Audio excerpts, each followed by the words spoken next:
Dit is hem in volle bloei. Giel, liets en sterk. Het levenswerk van kweker Doede de Jong. De blom wordt nog net verkocht, want de kweker moet eerst nog vermeerderen. En als de blommen uitbloeit binnen, worden de ballen aanstrooid.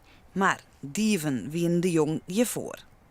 Nou ja, je hebt er wel 20 jaar werk van. En als je dan je begint onder de kont bij te stellen, dan heb je daar wel een vrij hekel aan. Tenminste, ik wel. Neffens de Jong is het geen tafel dat ze krijgt deze ballen mijn naam ha. Er staan hier wel 100 aparte klusjes.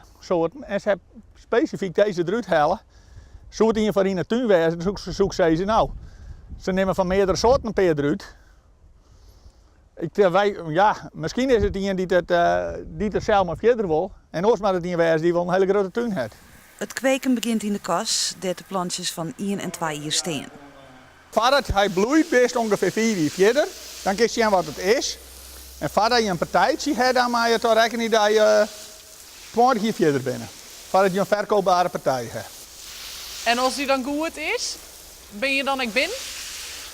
Nou, dat hangt er van af. Als er een boel mensen hem hebben willen en oren gaan hem telen, en we beschermen hem dan met kwekersrecht, dan kun je er heus wel aardig om verdienen. Maar je maakt natuurlijk wel rekenen van de 1000 die je maakt, zie je er misschien één goed. En die ene, dat zo krijgt deze wezen kennen. En het heeft een unieke kleur, een uniek formaat, en het is een hele sterke, dus we hebben er wel goede verwachtingen van. En inkopers en exporteurs die je zijn, die ben er ook heel enthousiast over.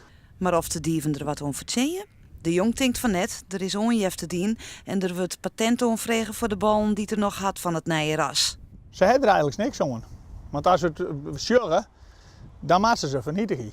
Dus alleen nog dit wel frustrerend natuurlijk als ze erin om zitten te doen.